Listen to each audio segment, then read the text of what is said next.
আমি পদ্মজা, লিখেছেন ইলমা বেহেরোজ, কণ্ঠে পড়শি। আমি পদ্মজা, পর্ব ৯০, প্রথম অংশ। চাঁদটা ঠিক মাথার উপরে, চারিদিকে ভয়াবহ নিস্তব্ধতা। জোনাকি পোকাও রাতের প্যাঁচা কারোর মুখে রা নেই। এমনকি বাতাসের নিজস্ব শব্দও থমকে গিয়েছে, শুধু শোনা যাচ্ছে তাণ্ডব লীলার আহ্বান। গাছের ডালপালার আড়াল থেকে নিশাচর পাখিরা চেয়ে আছে, তারা তেজস্বী পদ্মজার আগমন দেখছে। পদ্মজার এক একটা কদম নিশাচর পাখিদের মনে বজ্রপাতের মতো আঘাত হানছে। তার সাদা শাড়ি থেকে বিচ্ছুরিত সাদা রং নিশাচরদের চোখ ঝলসে দিচ্ছে। পদ্মজার এক হাতে রামদা, অন্য হাতে দড়ি, দড়ি দিয়ে বাঁধা ৩টে নেড়ি কুকুর। আচমকা কুকুরগুলো চিৎকার করে উঠল। নিশাচর পাখিরা ভয় পেয়ে এক গাছ থেকে অন্য গাছে উড়ে গেল। গাছের ডালপালা নড়ে উঠাতে পদ্মজা সহ ৩টে কুকুর আর চোখে উপরে তাকালো। ৪ জোড়া হিংস্র চোখ জলজল করছে। কুকুরগুলোর চোখের চেয়ে মানব সন্তান পদ্মজার চোখের দৃষ্টি ভয়ঙ্কর, যেন চোখ নয় আগ্নেয়গিরি, এক্ষুনি আগুন ছড়িয়ে দিয়ে চারপাশে ভস্ম করে দিবে। পদ্মজা পায়ে হেঁটে ঘাস পেরিয়ে একটা পুকুরের সামনে এসে দাঁড়ালো। পুকুরের জল কুচকুচি কালো। পুকুরের চেয়ে কিছুটা দূরে মাথা উঁচু করে দাঁড়িয়ে আছে বড় বড় রেইন ট্রি গাছ। গাছগুলোর শত শত বছর বয়স। রেইন ট্রি গাছের সাথে বাঁধা অবস্থায় ঘুমাচ্ছে মজিদ, খলিল, আমির, রিদওয়ান ও আসমানি। পদ্মজা পাশ থেকে ছোট চৌকি খাট টেনে নিয়ে অদ্ভুত ভঙ্গিমায় বসল। তার শরীরের রক্ত বুদবুদ করে ফুটছে। ঘুমন্ত অমানুষগুলোকে দেখে তার ঠোঁটে তিরস্কারের মৃদু হাসি ফুটে উঠল। যখন চোখ খুলে আমিরও তার দলবল আবিষ্কার করবে তারা বন্দী, তার সামনে ৩টে কুকুরের সাথে অস্ত্র হাতে দাঁড়িয়ে আছে পদ্মজা, তখন তাদের কেমন অনুভূতি হবে? ৭ ঘন্টা পূর্বে, তখন শেষ প্রহরের বিকেল। পদ্মজা লতিফাকে পানি আনতে পাঠিয়েছে। সে রান্নাঘরে রান্না করছে। লতিফা কলপারে এসে আমিরকে দেখতে পেল। আমির আলোক ঘরে প্রবেশ করেছে মাত্র। লতিফা কলসি রেখে আমিরের কাছে যাওয়ার জন্য পা বাড়ালো, কিন্তু ২ কদম হেঁটে এসে সে থমকে দাঁড়ায়। দ্রুত উল্টো ঘুরে কলপারে চলে আসে। কলপারে খালি কলসিটা স্থির হয়ে আছে।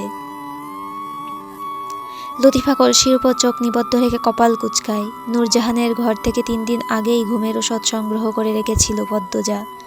আজ রাতের খাবার পরিবেশন করার পূর্বে খাবারের সাথে ঘুমের ওষুধ মিশিয়ে দেওয়া হবে।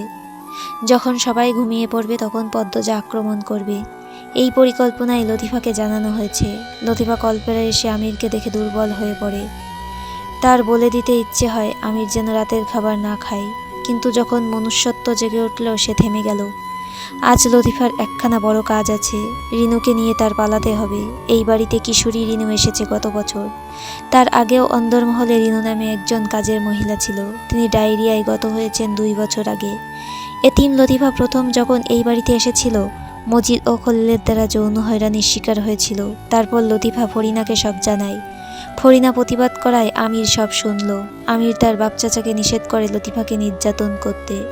সে চায় তার মায়ের সেবা করা মানুষগুলো নিরাপদ থাকুক। এরপর প্রায় ২-৩ বছর নিরাপদে কেটে গেলেও ১৫ বছর বয়সে রিদওয়ানের মাধ্যমে লতিফা ধর্ষিত হয়। ধর্ষণের পর লতিফা পালানোর জন্য ছটফট করেছে। দরজা বন্ধ করে দিনের পর দিন লুকিয়ে হাউমাউ করে কেঁদেছে। তারপর বেশ কয়েকবার মজিদ ও খলিলের থাবার শিকার হতে হয়েছে। দিনগুলো বিষাক্ত ছিল, পালানোর মতো জায়গা ছিল না। তাই একসময় লতিফা ভাগ্যকে মেনে নিল, সহ্য করে নিল সব কিছু। অন্দরমহলের পাশাপাশি পাতালঘরের বিশ্বস্ত সহযোগী হয়ে উঠল। তবে গত ৪ বছর ধরে সে মজিদ, খলিল আর রিদওয়ানের থাবা থেকে মুক্ত। এর পিছনেও কাহিনী রয়েছে। ফরিনার প্রতি লতিফার ভালোবাসা এবং সম্মান থেকে আমির লতিফার ঢাল হয়ে দাঁড়ায়। তার হুমকিতে থেমে যায় লতিফার কালরাত্রিগুলো। লতিফা বিশ্বস্ততার সাথে আমিরের গোপন আদেশ নিষেধগুলো মেনে চলে। পদ্মজা, রুম্পা ও হেমলতাকে চোখে চোখে রাখা ছিল লতিফার দায়িত্ব। গত বছর কিশোরী রিনু নতুন এসেছে অন্দরমহলে। সে এ বাড়ি সম্পর্কে কিছুই জানে না। মজিদ হাওলাদার উদারতা দেখিয়ে এতিম রিনুকে নিজের বাড়িতে নিয়ে আসেন। যেহেতু রিনুকে উদারতার জন্য আনা, তাই রিনুকে দেখে শুনে রাখা হয়। বিয়ের জন্য পাত্রও খোঁজা হচ্ছে, কিন্তু লতিফা দেখেছে রিদওয়ানের কুদৃষ্টি রিনুর উপরে আছে। রিনুর সাথে একই বিছানায় থাকতে থাকতে লতিফা রিনুকে আপন ছোট বোন ভাবা শুরু করেছে। সে রিনুকে ছোট বোনের মতো ভালোবাসে। রিনুকে অভিশপ্ত নিখুঁত যন্ত্রণাময় কালরাত্রিগুলো থেকে বাঁচাতে লতিফা দ্রুত পালাতে চায়। তাই আমিরের প্রতি কৃতজ্ঞতাবোধ থাকা সত্ত্বেও গোপন পরিকল্পনার কথা বলতে পারল না, দমে গেল। সে কলসি রেখে দ্রুত পায়ে অন্দরমহলে চলে যায়। রান্নাঘরে পা রাখতেই পদ্মজা ঘাড় ঘুরিয়ে তাকালো। সে পাথরের মতো স্থির। লতিফার হাত খালি দেখে যান্ত্রিক স্বরে বলল, পানি কোথায়? লতিফা নিজের হাতে নিজের কপাল চাপড়ালো। সে কলসি রেখে চলে এসেছে। লতিফা টান টান করে হেসে বলল, এখনই আনতাসি, খাড়াও। লতিফা কলসি আনতে গেল। পদ্মজা এক এক করে পাতিলে মশলা ঢাললো। মুরগি কষানো হবে। পুলিশ ভোরে পূর্ণার লাশ ফেরত দিয়েছে। বাসন্তী নাকি রাতে স্বপ্ন দেখেছেন পূর্ণা লাহারি ঘরের পাশে কবর খুঁড়ছে। তাই তিনি সবাইকে অনুরোধ করেছেন পূর্ণার কবর যেন লাহারি ঘরের পাশে গোলাপ গাছটির নিচে হয়। বাসন্তীর কথা রাখা হয়। পূর্ণা তার প্রিয় গোলাপ গাছটির নিচে পরম শান্তিতে ঘুমাচ্ছে। পদ্মজা আজও কাঁদল না। সে চুপচাপ কোরআন শরীফ পড়েছে। তারপর পূর্ণাকে কবর দেওয়া হলে অন্দরমহলে ফিরে এসেছে। এ নিয়ে সমাজে নানান কথা হচ্ছে। পদ্মজার ব্যবহারে অবাক হয়েছে প্রেমা, বাসন্তী ও প্রান্ত। মৃদুলের অবস্থা নাজেহাল। তাকে হাজার টেনেও পূর্ণার কবর থেকে সরানো যাচ্ছে না। খাওয়া দাওয়া ছেড়ে দিয়েছে। মৃদুলের মা জুলেখা বানু ছেলের পাগলামি দেখে অসুস্থ হয়ে পড়েছেন। মোড়ল বাড়ির অবস্থা করুন। পদ্মজা ভাবনা ছেড়ে কাজে মন দিল। লতিফা কলসি নিয়ে দৌড়ে আসে। তারপর মেঝেতে কলসি রেখে বলল, লও পানি। পদ্মজা পূর্বের স্বরেই বলল, যা যা আনতে বলেছিলাম আনা হয়েছে? হ, আনছি। রিনু ব্যাগ গুছিয়েছে? হ, গুছাইছে। রিনুকে ডাকো। লতিফা রান্নাঘর থেকে গলা উঁচু করে ডাকলো, রিনু রে, ওই রিনু। রিনু আশেপাশেই ছিল। লতিফার ডাক শুনে দ্রুত হেঁটে আসে। সে গতকাল থেকে আতঙ্কে আছে। ভয়ে রাতে ঘুমাতে পারেনি। রিনুর সামনের দাঁতগুলো উঁচু, গায়ের রং কুচকুচে কালো, কিন্তু মনটা সাদা, সহজ সরল একটা মেয়ে। রিনু এসে বলল, হ আপা। পদ্মজা বলল, রাতে বের হয়ে যাবি লুতুবুবুর সাথে সাথে পথে একদম ভয় পাবি না। আমি লুতুবুবুকে কিছু টাকা দিয়েছি আর একটা ঠিকানা দিয়েছি। আল্লাহ সহায় আছেন। বিসমিল্লাহ বলে বের হবি। পথে আল্লাহকে স্মরণ করবি বেশি বেশি। ইনশাল্লাহ কোনো ক্ষতি হবে না। রিনু বাধ্যের মতো মাথা নাড়ালো। লতিফা পদ্মজাকে বলল, তোমারে ওরা কিচ্ছু যদি করে? পদ্মজা উত্তর দিল না। লতিফা উত্তরের আশায় তাকিয়ে রইল। অনেকক্ষণ পর পদ্মজা বলল, আমার ঘর থেকে কাপড়ের ব্যাগটা নিয়ে পুকুর পাড়ের আশেপাশে কোথাও রেখে আসো। এখন আর একটু পেঁয়াজ রসুন বাটো। রাইখা আইছি, সব কাম শেষ। গোয়ালঘরের পিছনে 3টা কুত্তা বান্ধা আছে। চিল্লাইছে অনেকক্ষণ, খাওন দিছি, এইবারে থামছে। আর ওই যে আলমারিটার পিছনে একটা বয়াম আছে, ওইটার ভিতরে রিনু বিষ পিঁপড়া ভরছে। এইটাও একটু পরে রাইখা আমনে। মরে যাবে না? না, বয়ামের মুখ কাপড় দিয়ে বান্ধা রাখছি। ভিতরে মাডিও আছে, বলল রিনু। পদ্মজা, লতিফা ও রিনু 3জন মিলে রান্নাবান্না শেষ করলো। আমিনা সদর ঘরে আলোকে নিয়ে খেলছেন। তার জীবন আলোতে সীমাবদ্ধ, আর কিছুতে পরোয়া করেন না। আগে ঘরের ব্যাপারে হলেও কথা বলতেন, এখন তাও করেন না। সারাদিন আলোর সাথে কথা বলেন, মনের ব্যথা আলোকে শোনান। আলো কিছু বুঝে না, শুধু হাসে। আলোর হাসিটাই আমিনার সঙ্গী। রিনু রান্নাঘর থেকে বেরিয়ে গিয়েছিল।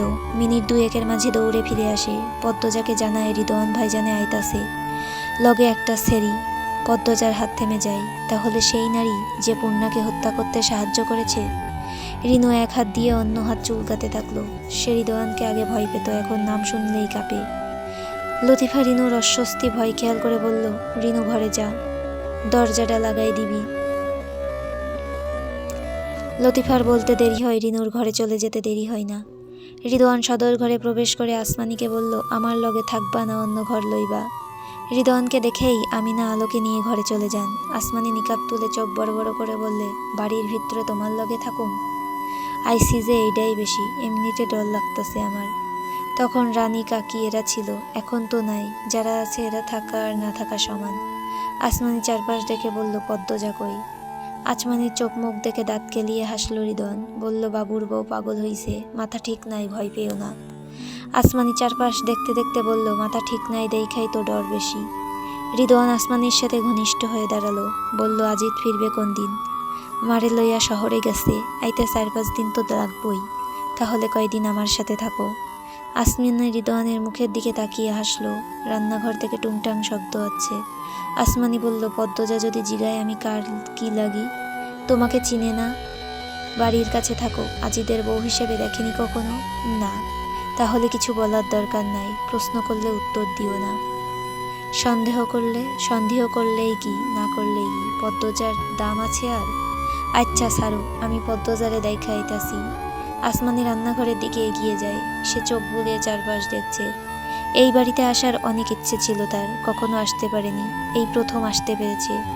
অন্যবার সোজা পাতাল ঘরে যেত। লুকোচুরি খেলাটা কমেছে বলে ভালো লাগছে। এখন হয়তো প্রতিনিয়ত অন্দরমহলে আসা হবে, লুকিয়ে ভাঙা ফটক দিয়ে পাতাল ঘরে যেতে হবে না। আমির ধানের বস্তায় পিঠ ঠেকিয়ে বসে আছে। ঘরের অর্ধেক অংশ জুড়ে ধানের বস্তা রাখা হয়েছে। বস্তাগুলো বাঁশের মাচার উপরে, মাটি ছাচ্ছেতে। এই ঘরটাই খুব দরকার ছাড়া কেউ আসে না। আবছা অন্ধকারে আমিরের মুখটাও স্পষ্ট। তার হাতে পদ্মজার বেনারসি। বুকটা ধড়ফড় করছে। আর মাত্র কয়টা ঘন্টা। ইস, যদি থেকে যাওয়া যেত। আফসোসে বুকের ভেতরটা পুড়ে যাচ্ছে, কিন্তু কোনো পথ নেই। সব পথ বন্ধ। হয় আগুনে ঝলসে যেতে থাকো, নয় মৃত্যু গ্রহণ করো। কি নিষ্ঠুর সত্য। আমির পদ্মজার বেনারসির দিকে তাকালো। ধুলোর আস্তরণে বন্দী হয়ে গেছে সব স্বপ্ন আশা। চোখে ছবির মতন দৃশ্যমান হয় পদ্মজার লাজুক মুখখানা। তার দুধে আলতা ছিমছিমে গরনে খয়েরি রংটা কি ভীষণ মানাতো। বর্ষাকালের শুক্রবার মানেই ছিল বৃষ্টিতে ভেজা। আমির ঘন্টার পর ঘন্টা পদ্মজাকে এক ধ্যানে রেখেছে। মুখস্থ করে নিয়েছে তার প্রতিটি পশমের দৈর্ঘ্য প্রস্থ। আমির কল্পনা থেকে বেরিয়ে বেনারসিতে চুমু দিল। সীমাহীন যন্ত্রণা থেকে বলল, যখন তোমার কথা ভাবি তখন আমার শরীরের সমস্ত শিরা উপশিরা বাজতে থাকে। আমাদের পথটা কি আরেকটু দীর্ঘ হতে পারতো না? আমির উত্তরের আশায় বেনারসির দিকে তাকিয়ে রইল। তার ঠোঁট দুটো বাচ্চাদের মতো ভেঙে আসে। একটু কথা বলুক না, বেনারসিটি একটু কথা বলুক। আমির ভেজা গলায় আবার বলল, তোমার জন্য বুকটা পুড়ে যাচ্ছে। তোমায় ছোঁয়ার সাধ্যি, দেখার সাধ্যি কেন নেই আমার? বেনারসি নিশ্চুপ, সে বোবা, প্রাণহীন। আমির চোখ বুজে বস্তায় হেলান দিল। গত কয়েকদিনে পদ্মজার উচ্চারিত প্রতিটি শব্দ কানে বাজছে। যখন পদ্মজার বলা একবার একবার নিজের মা বোনকে মেয়েগুলোর জায়গায় দাঁড় করিয়ে ভাবুন, একবার আমাকে মেয়েগুলোর জায়গায় ভেবে দেখুন, কথাগুলো কানে বাজলো, তখন চোখের পর্দায় ভেসে ওঠে পদ্মজার নগ্ন শরীর। তার সারা শরীরে ছোপ ছোপ দাগ। একটা ছায়া পদ্মজার শরীরে চাবুক মারছে। পদ্মজা আত্মনাদ করার শক্তিটুকু পাচ্ছে না, শুধু গলা কাটা গরুর মতো কাতরাচ্ছে। আমি ছায়াটির গলা চেপে ধরার জন্য হাত বাড়াই, কিন্তু একই, ছায়াটিকে ছোঁয়া যাচ্ছে না। আমি দ্রুত চোখ খুলে ফেলল। তার মুখ থেকে অস্পষ্ট উচ্চারণ হয়, পদ্মজা। আমি চট করে উঠে দাঁড়াই। বুকের ভেতর আগুন লেগে গেছে। ভেতরটা ভস্ম হয়ে গেছে। শরীর দিয়ে যেন ধোঁয়া বের হচ্ছে। সে শার্ট খুলে ছুঁড়ে ফেলে দূরে। কপালে বিন্দু বিন্দু ঘাম জমেছে। শরীরের শিরা উপশিরায় তাণ্ডব শুরু হয়ে গিয়েছে। এই যন্ত্রণা আমি নিতে পারে না। সে দুই হাতে নিজের চুল টেনে ধরল। বিগত দিনগুলোতে তাকে নরকীয় শাস্তি দিয়েই চলেছে। চোখগুলো আজে বাজে দেখছে। মস্তিষ্কের প্রতিটি নিউরন আজে বাজে ভাবছে। পদ্মজা, পদ্মজা, পদ্মজা। এই পদ্মজাতে কি শক্তি লুকিয়ে আছে? এই একটিমাত্র নাম তাকে নিঃস্ব করে দিয়েছে। বিষাক্ত করে তুলেছে প্রতিটি শ্বাস প্রশ্বাস। আমির টিনের দেয়ালে এক হাত রেখে নিজেকে শান্ত করার চেষ্টা করে। মজিদ ক্লান্ত হয়ে আলোক ঘরে বসলেন। এখানে প্রচুর আলো বাতাস আছে। লতিফা মজিদকে আসতে দেখে দ্রুত শরবত আর পান সুপারি নিয়ে আসে। মজিদের সামনে এসে বসে রিদওয়ান ও খলিল। মজিদ শরবত পান করে লতিফাকে প্রশ্ন করল, পদ্মজা কথাবার্তা বলছে? লতিফা নতজানা অবস্থায় উত্তর দিল, হ কইছে। রিদওয়ান লতিফাকে বলল, যে মেয়েটা আসছে দেখে রাখবি, যত্ন নিবি। লতিফা বাধ্যের মতো বলল, আচ্ছা ভাইজান। খলিল বললেন, আসিদপুর থাইকা যে বড় পাটিটা আনছিলাম, পুষ্কুনি পারে ওইটা বিছাবি। বিছাইছি খালু, এশার আজান্ডার পরে সব খাওন দাওন দিয়ে আমু। ভালা করছোস। খলিল পানমুখ করে বললেন। লতিফা শরবতের খালি গ্লাস নিয়ে চলে গেল। মজিদ আরও 2 গ্লাস পানি পান করলেন। তিনি ভীষণ ক্লান্ত, সারাদিন দৌড়ের উপর ছিলেন। রিদনের ভুল আপাতত মগার উপর ঘুরে গিয়েছে। মগা গতকাল থেকে বাড়িতে নেই। আবার শেষবার মগার সাথে পূর্ণা ছিল। সবার জবানবন্দির ভিত্তিতে আপাত দৃষ্টিতে মগা খুনি। পুলিশ হাওলাদার বাড়ির দারোয়ানকে খুঁজেছে। মোড়ল বাড়িতে পুলিশ এসেছে শুনেই রিদওয়ান দারোয়ান মুত্তালিবকে হত্যা করেছিল। তাই পুলিশ মুত্তালিবকে পেল না। মজিদ হাওলাদার পুলিশকে বলেছেন, তিনি ধারণা করেছেন দারোয়ান ও মগা পরিকল্পনা করে পূর্ণাকে ধর্ষণ করার পর হত্যা করেছে। পুলিশ এখন দারোয়ান, মুত্তালিব ও মগাকে খুঁজছে। রিদওয়ান নিরাপদে আছে। খলিল মজিদকে বললেন, ভাইজান কিছু ভাবছেন? কি নিয়ে? মজিদের নির্বিকার স্বর। রিদওয়ানের ভ্রুকুটি হয়ে গেল। সে চারপাশ দেখে বলল, আপনি এত নির্বিকার কেন চাচা? আজ আমিরকে খুন করার কথা ছিল। মজিদ এক হাত তুলে রিদওয়ানকে চুপ করতে ইশারা করলেন। এরপর বললেন, বাবু যদি আমাদের কথা না শুনে তখন ব্যবস্থা নেব, তার আগে না। রিদওয়ানের মুখটা ফ্যাকাশে হয়ে যায়। সে নাছোড়বান্দা স্বরে বলল, আমির কখনোই পদ্মজাকে খুন করবে না, শেকলবন্দিও করবে না। মজিদ গম্ভীর স্বরে বললেন, দেখা যাবে। রিদওয়ান খলিলের দিকে তাকালো, তারপর অধৈর্য হয়ে মজিদকে বলল, আমিরের জন্য আমাদের ক্ষতি না হয়ে যায়। মজিদ খলিলকে বললেন, দেখ তো আশেপাশে কেউ আছে নাকি, ঘরগুলোও দেখবি। আমির মাত্র বের হতে যাচ্ছিল, মজিদের শেষ কথাটা কানে আসতেই সে দরজার আড়ালে লুকিয়ে পড়ে। খলিল আলোক ঘরের প্রথম দুটো ঘর দেখে এসে বললেন, কেউ নাই। তারপর চেয়ারে বসলেন। রিদওয়ান খলিলের দিকে তাকিয়ে ইশা করে মজিদকে বুঝাতে। খলিল মজিদের আরেকটু কাছে এসে বসলেন, তারপর বললেন, রিদু কিন্তু হাসা কইতাছে ভাইজান, বাবুরে দিয়া আর ভরসা নাই। মজিদ রিদওয়ানের দিকে তাকিয়ে বললেন, তুই কি বোঝাতে চাচ্ছিস, বাবু আমাদের খুন করে পদ্মজাকে নিয়ে সংসার করতে চাইবে? রিদওয়ান তড়িৎ গতিতে বলল, এটা কি সম্ভব না কাকা? আলমগীর ভাই কি করলো? মজিদ নির্লিপ্ত কণ্ঠে খলিলকে বললেন, খলিল, তোর ছেলের বুদ্ধি এখনো হাঁটুতে আছে। রিদওয়ান উঠে দাঁড়ায়, তার মাথা চড়ে যাচ্ছে। মজিদ বললেন, তুই আমার পাশে বস, তোর মাথায় কিছু কথা ঢোকাতে হবে। রিদওয়ান মনের বিরুদ্ধে আবার বসল। মজিদ বললেন, চুপ করে আমার কথা শোন। আলমগীর আর বাবুর মধ্যে আকাশ পাতাল পার্থক্য। পাতাল ঘরের রীতি পূর্বপুরুষ থেকে পেলেও নারী বাচ্চার চক্রটার সৃষ্টি বাবুর। এই চক্রে আলমগীর, তুই, আমি আর খলিল বাবুর দলের একটা অংশ মাত্র। আমরা সরে গেলে আমাদের উপর রাগ একমাত্র বাবুই ঝাড়তে পারবে। কিন্তু এই চক্রের শুরুটা যে করেছে সে হচ্ছে নেতা। গত সপ্তাহে বাবু ঢাকা থেকে একটা খাম নিয়ে আসছে। খামের চিঠিতে স্পষ্ট লেখা আছে 6 মাস পর বাবু নিজ দায়িত্বে 16টা মেয়ে সিঙ্গাপুরে পাঠাবে। সারনার জনের সাথে 3 মাস আগে থেকে চুক্তিবদ্ধ বাবু। বাবুর স্বাক্ষর আছে চিঠিতে, বাবু প্রতিজ্ঞাবদ্ধ। রিদওয়ান বলল, পড়ছি আমি, কিন্তু টাকা কি করছে? আমাদের তো দেয়নি। মজিদ বিরক্তিতে কপাল কুঁচকালেন। তিনি কথার মাঝে কথা বলা একদম পছন্দ করেন না। বললেন, হয়তো কাজ শেষে দিত। আমার পুরো কথা শোন, কথার মাঝে কথা বলবি না। রিদওয়ান মাথা নাড়ালো। মজিদ বললেন, এখন বাবু যদি প্রতিজ্ঞা রক্ষা না করে এর পরিণতি কেমন হবে ধারণা আছে? বিদেশের কত মানুষের সাথেও কাজ করছে, হিসাব আছে। সবার বিরুদ্ধে ছোটোখাটো প্রমাণ হলেও বাবুর কাছে আছে। আর এই দেশে কি একমাত্র বাবু মেয়ে পাচার করে? আরও আছে, কম হলেও 8-9 দল নেতার সাথে বাবুর ভালো পরিচয় আছে। যেখানে এই দেশ পরিচালনা করা একজন নেতা এই চক্রের সাথে জড়িত আর বাবুর সাথে তার যোগসূত্র আছে, সেখানে বাবু পালিয়েছে যদি জানতে পারেন, তিনি বাবুকে ছেড়ে দেবেন না। সব রকম ব্যবস্থা নেবেন, সম্মানহানির ভয় পাবেন, সব প্রকাশ হওয়ার ভয় পাবেন। বাবুর সাথে পদ্মজার ক্ষতি করবেন। পদ্মজা সুন্দর, বাবুর সামনে পদ্মজার বেইজ্জতি হওয়ার সম্ভাবনা শতভাগ আছে। আরও কত ক্ষমতাশীল লোক বাবুর সাথে এই কাজে জড়িত আছে।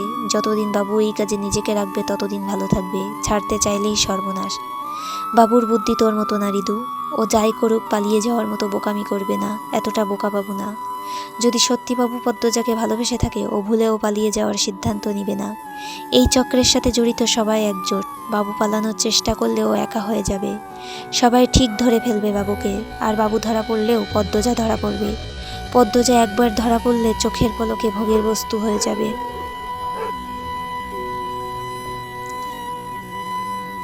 পালিয়ে কোথাও না গিয়ে পুলিশকে সব খুলে বললেই তো ও নিরাপত্তা পেয়ে যাবে, আর ফেঁসে যাব আমরা আর অন্যরা। মজিদ বোকা রিদওয়ানের পিঠ চাপড়ে বলল, পুলিশ কয়জনকে ধরবে? আমি নিজেও পুলিশের হাতে ধরা পড়বে, ফাঁসিও হবে। নিজের মৃত্যু নিজে টেনে আনবে তো কি হলো? কিছু কিছু কাজ আছে যেগুলোতে একবার প্রবেশ করে ঘাঁটি সৃষ্টি করে ফেললে আর সেখান থেকে বের হওয়া যায় না। বাবু তেমনই চিপায় আছে। যদি পালাতে চায় নিজের সাথে পদ্মজার ইজ্জত আর জীবন হারাবে। এই ঝুঁকি নেওয়ার সাহস বাবুর হবে না। আমি নিজের চোখে ঢাকায় দেখেছি, পদ্মজা অসুস্থ হয়ে ঘরে ঘুমাচ্ছে আর আমির বাড়ির সব কাজ করছে।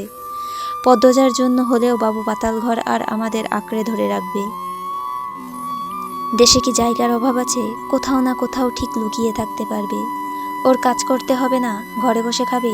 তুই নিজ চোখে দেখছিস আমির কিভাবে মাত্র 10 দিনে আলীকে রাজশাহী থেকে ধরেছে। আলীর পালিয়ে যাওয়া আমিরের জন্য হুমকি ছিল, তাই চিরুনি অভিযান চালিয়ে ঠিক খুঁজে বের করেছে। আমিরের অভিজ্ঞতা আছে, আমির পদ্মজাকে নিয়ে এত বড় ঝুঁকি নিবে না। আমির চিনে তার পেশার রক্ত কেমন। এতদিন অন্য মেয়েদের পিটিয়েছে, তখন নিজের বউকে পিটাতে দেখবে। মজিদ থামলেন, দাঁত বের করে হাসলেন। এত কথাতেও রিদওয়ানের মনে শান্তি এলো না। সে 2 হাত তুলে বলল, আচ্ছা ধরলাম আমির পালাবে না, কিন্তু পদ্মজাকে বেইজ্জতি করার জন্য আমাদের খুন করবে না তার নিশ্চয়তা আছে? মজিদ হাওলাদার এবার রেগে গেলেন। বললেন, বাবুর যখন এই কাজের সাথে থাকতেই হবে তখন আমাদের খুন করে নিজের পায়ে নিজে কুড়াল মারবে না। খলিল তোর ছেলেরে নিয়ে যা, তারপর গোয়াল ঘর থেকে কতটা গোবর খাইয়ে দে। অপমানে রিদওয়ানের মুখটা থমথমে হয়ে যায়। সে ঘন ঘন নিঃশ্বাস নিতে থাকলো। আমিরের জায়গাটা সে কিছুতেই দখল করতে পারছে না, ব্যর্থ হচ্ছে বারবার। রিদওয়ান চেয়ারে লাথি দিয়ে চলে গেল। খলিল বললেন, ভাইজাল, আসমানিরে আনা কি ঠিক কাম হইল? একদম না। রিদওয়ান আবার আরেকটা ভুল করলো। বাড়িতে কেউ নাই বলে ঝুঁকি নিয়ে যা ইচ্ছে করছে। আবার বিপদে পড়লে আমার পা যেন না চাটে বলে দিস। খলিল মুখ থেকে পানের ফিচকিরি ফেলে বাইরে চোখ নিবদ্ধ করলেন। ক্রোধে আক্রোশে আমিরের কপালের রগ ভেসে ওঠে, চোখ দুটি রক্তবর্ণ ধারণ করে। সে রাগে এক হাতে দরজা চেপে ধরল। তার দুর্বলতা ধরতে পেরে মজিদের আনন্দ হচ্ছে। মজিদের হাসি থেকে আমিরের গা জ্বলে যাচ্ছে। সে একবার ভাবল এক্ষুনি গিয়ে মজিদের গলা চেপে ধরবে, কিন্তু পরক্ষণে কী ভেবে থেমে গেল। চলে এলো ধান রাখার ঘরে। ধানের মাচার ভিতর উকি দিয়ে দেখলো চাপাতি আর রামদা ঠিকঠাক আছে নাকি। হ্যাঁ, ঠিকঠাক আছে। আমির স্বস্তির নিঃশ্বাস ছাড়ল। জানালা খুলে বাইরে তাকাতেই বিকেলের রংহীন ধূসর কুয়াশা চোখে পড়ে। পদ্মজা পালঙ্কের উপর গাঁট হয়ে বসে আছে। এশার নামাজ আদায় করে মাত্রই উঠেছে। তার পরনে সাদা শাড়ি। লতিফা হন্তদন্ত হয়ে ছুটে এসে পদ্মজাকে জানালো সে পুকুর পাড়ে খাবার রেখে এসেছে। বেশ সুন্দর করে সাজানো হয়েছে চারপাশ। মজিদ, খলিল, আমির, রিদওয়ান ও আসমানি এখুনি যাবে। পদ্মজা নিস্তেজ গলায় বলল, ওরা ঘুমিয়ে পড়লে আমাকে ডেকো।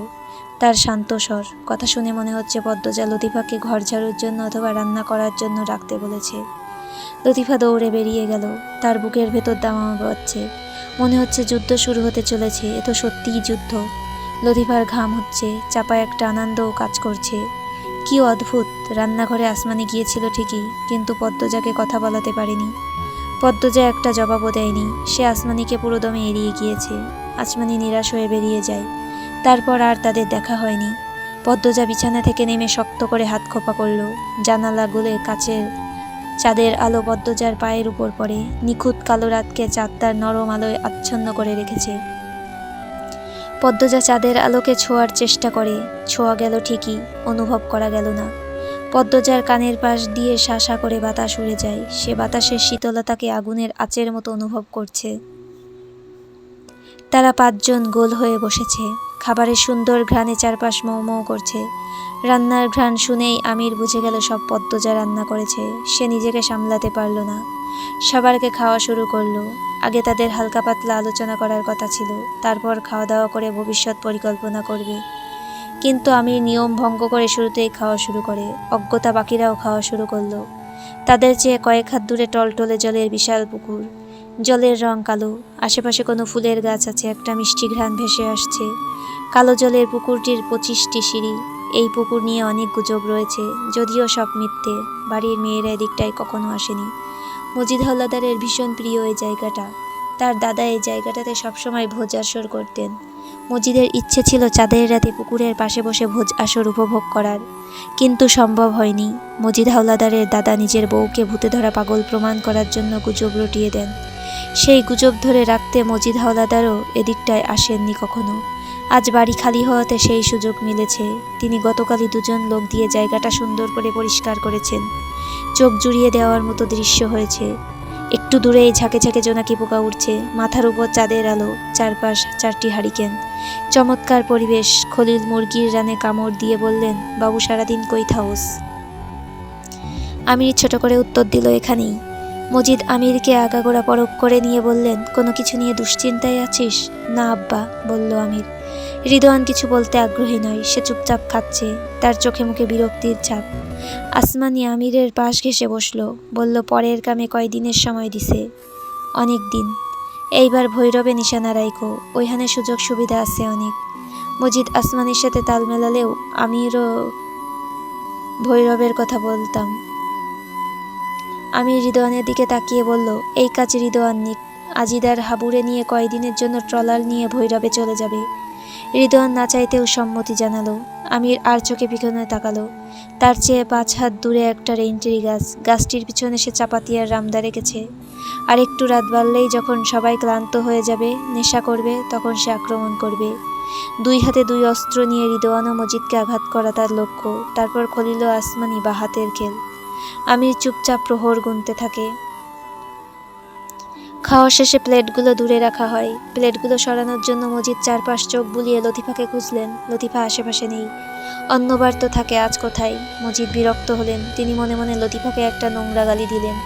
তারপর পরবর্তী ডিল নিয়ে কথাবার্তা শুরু করলেন। কিভাবে এগোতে হবে, কোন এলাকায় যেতে হবে, বর্তমান পরিস্থিতি কিভাবে স্বাভাবিক করা যায়, এসব নিয়ে আলোচনা চলতে থাকে। হৃদয়ন চোখ মুখ কুঁচকে বসে আছে। মজিদ হাওলাদার আমিরকে কি প্রশ্ন করবেন বলেছিলেন, তাও করছে না। এই বুড়ো আবার গুটি পাল্টে দিয়েছে। আমির কথা কম বলছে, সে মোক্ষম সুযোগের অপেক্ষায়, কিন্তু তার সুযোগ আসার পূর্বেই সে এবং বাকিরা ঘুমের কাছে হেরে যায়। এতই ঘুম পেয়েছিল যে তাদের শরীর অন্দরমহলে যাওয়া অবধি ইচ্ছে শক্তি পায়নি। লতিফা কিছুটা দূরে অন্ধকারে লেবু গাছের আড়ালে বসেছিল। মশা কামড়ে তার হাত পা বিষিয়ে দিয়েছে। যখনই দেখল ভোজ আসরের 5 জনই ঘুমিয়ে পড়ছে, তার ঠোঁটে হাসি ফুটে ওঠে। সে ছুটে যায় অন্দরমহলে। পদ্মজা সদর ঘরে শান্ত হয়ে বসেছিল। লতিফা হাঁপাতে হাঁপাতে সব জানালো। তারপর তারা লুকিয়ে রাখা দড়ি আর ওড়না নিয়ে চলে আসে পুকুর পাড়ে। পদ্মজা, লতিফা ও রুনি মিলে ঠান্ডা মাথায় মজিদ, খলিল, আমির, রিদওয়ান এবং আসমানের হাত পা ও মুখ বেঁধে ফেলল। তারপর এক এক করে টেনে নিয়ে গেল রেইনট্রি গাছের সামনে। 5 জনকে 5টি গাছের সাথে বেঁধে তারা স্থির হয়ে দাঁড়ালো। লতিফা, রিনু ঘেমে একাকার। রিনু তো ভয়ে তরতর করে কাঁপছে। এমন একটি দুঃসাহসিক কাজে অংশগ্রহণকে সে হতভম্ব। পদ্মজা বলল, এবার তোমরা বেরিয়ে যাও। লতিফা ও রিনু দুজনেই গায়ের বোরকা ছিল।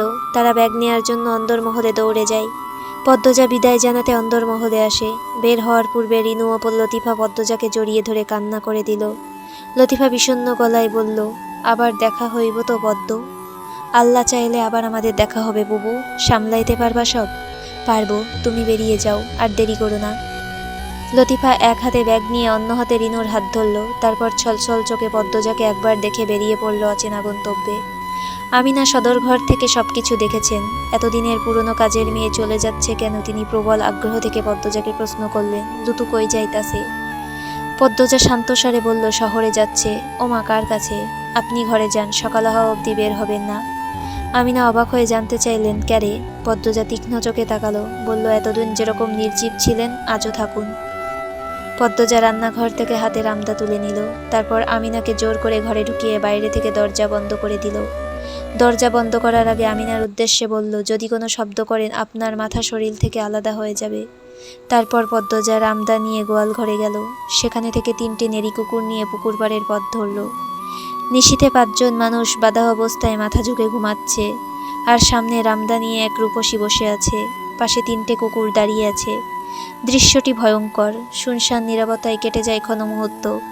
আর সময় নষ্ট করা যাবে না। তারা বেঘরে ঘুমাচ্ছে। মৃত্যু উপভোগ না করে অমানুষগুলো মরে যাক পদ্মজা চায় না। সে 2 জগ পানি 5 জনের মাথার উপর ঢেলে দিল। তাতেও তাদের ঘুম ভাঙল না। পদ্মজা রামদার শেষ প্রান্ত দিয়ে পরপর 5 জনের পায়ের তালুতে আঘাত করল। এতে কাজ হয়, তারা সক্রিয় হয়। 5 জনই আধবোজা চোখে তাকায়। তাদের ঘুমের ঘোর এখনো কাটেনি। মাথা ভারী হয়ে আছে, ভন ভন করছে। পদ্মজা চৌকি খাটের উপর গিয়ে বসল। হৃদয়ন পদ্মজাকে ঝাপসা ঝাপসা দেখছে। সে চোখ বুজে আবার তাকালো। পদ্মজার হাসি হাসি মুখটা ভেসে ওঠে। তার হাতে রামদা জলজল করছে। পদ্মজার পাশের 3টে কুকুর চোখ। হৃদয়ন চমকে গেল। মজিদ, খলিল এবং আসমানি যখন পরিস্থিতি বুঝতে পারল, তারাও চমকে যায়। তারা কথা বলতে গেলে আওয়াজ বের হয়। উঠতে গেলে টের পায় তাদের হাত পা বাঁধা। ঘুমে উবে যায়। মস্তিষ্ক সচল হয়ে ওঠে। হৃদয়ন অবাক চোখে মজিদের দিকে তাকায়। মজিদও তাকালেন। তারা ছোটার জন্য ছটফট করলো। কিছু একটা বলার চেষ্টা করলো, কিন্তু কোনো চেষ্টাই সফল হচ্ছে না। আমির পদ্মজার দিকে তাকিয়ে আছে। তার চোখ দুটি বারবার বুজে যাচ্ছে, তবে পরিস্থিতি ধরতে পেরেছে। সে সবসময় বলে পদ্মজার নাকি নিজস্ব আলো আছে। এই যে এখন তার মনে হচ্ছে অন্ধকারাচ্ছন্ন অতলে যখন সে তলিয়ে যাচ্ছিল, তখন পদ্মজা এসে আলোর মিছিলে ভরিয়ে দিয়েছে তার মনের উঠান। পদ্মজা 5 জনকে পরখ করে নিল। তাদের ছটফটানি আর ভয়ার্ত চোখ পদ্মজার দেখা সব থেকে সুন্দর ও তৃপ্তিকর দৃশ্য। আমিরের উপর চোখ পড়তেই আগে চোখে ভাসে আমিরের অযত্নে বেড়ে ওঠা মাথার চুল, যা আমিরের কপাল ও চোখ ঢেকে রেখেছে। পদ্মজা উঠে দাঁড়ালো। হৃদয়ান ও মজিদের পাশে গিয়ে বসল। দূরে সন্তানহারা পেঁচা ডাকছে চাপা স্বরে। আশেপাশে নাড়াচাড়ার শব্দ শোনা যাচ্ছে। পদ্মজা তাদের উপর ঝুঁকল। তারপর মৃদু হেসে চাপা স্বরে বলল, তবে হোক উৎসব। পদ্মজার কণ্ঠ হাসি তাদের হৃৎপিণ্ডে জোরে সোরে আঘাত হানে। আসমানি শব্দ করেই চলেছে। সে ভীতগ্রস্ত। ভয়ে তার শরীরে ঘাম হচ্ছে। ভয় পাচ্ছে উপস্থিত 4 জনই। পদ্মজা আনাড়ি নয়। সে এর আগে 3টে খুন করেছে। শেষ খুনটা নিখুঁত ছিল। পদ্মজাকে ভয় পাওয়ার যথেষ্ট কারণ রয়েছে। হৃদয়ন শরীরের সবটুকু শক্তি দিয়ে মুক্ত হওয়ার চেষ্টা করেছে। পদ্মজা হিজল গাছটির দিকে এগিয়ে যায়। লতিফা হিজল গাছের পিছনে কাপড়ের ব্যাগটি রেখেছে। পদ্মজা কাপড়ের ব্যাগখানা নিয়ে আসে। ব্যাগ উল্টো করতেই বেরিয়ে আসে 3টে বয়াম। চাপাতি, ছুরি, রামদা ও তলোয়ার। অস্ত্রগুলো দেখেই বন্দীদের আত্মা কেঁপে ওঠে। খলিল হাওলাদার ভয়ে পা দিয়ে মাটি খুঁড়তে খুঁড়তে গোঙানো শুরু করলো। পদ্মজা তীক্ষ্ণ চোখে তাকায়, ছুরি নিয়ে ধীর পায়ে হেঁটে আসে। পদ্মজার হাতে ছুরি দেখে কুকুরগুলো পালতে উদ্যত হয়, কিন্তু তারা সুপারি গাছের সাথে বাঁধা, তাই পালাতে পারল না। ঘেউ ঘেউ করে চিৎকার করে উঠল। পদ্মজা খলিলের ওপর ঝুঁকে তার মাথার চুল শক্ত করে ধরে কিরমির করে বলল, যে হাত দিয়ে এতদিন হত্যা করে আসা হয়েছে, আমি আজ সেই হাত কেটে ফেলব। খলিল চোখ দুটি মার্বেলের মতো বড় বড় হয়ে যায়। পদ্মজার রন্ধ্রে রন্ধ্রে ঢুকে যায় পূর্ণার মৃতদেহের সোদাগন্ধ। ভেসে ওঠে আঁচড় কাটা মায়াবী মুখ। সে মনের ক্রোধ প্রকাশ করতে খলিলের চুল ধরে রেইনট্রি গাছের সাথে বার কয়েক আঘাত করল। খলিলের মাথা ফুলে ঢিলার মতো উঁচু হয়ে যায়। যে চোখে এতদিন হিংস্রতা ছিল, সেই চোখ ভয়ের চাপ। পদ্মজা ছুরি দিয়ে খলিলের হাত পায়ের চামড়া ছিঁড়ে দিল, তারপর বয়াম থেকে মরিচ নিয়ে সেখানে আহত স্থানে লাগিয়ে দিল। খলিলের চোখ ফেটে জল বেরিয়ে আসে। তিনি কেঁদে কিছু বলছেন, কিন্তু ছাড়া কিছু শোনা যাচ্ছে না। যন্ত্রণায় তার কলিজাটা ফেটে যাচ্ছে, জ্বলে যাচ্ছে হাত পা। চলবে।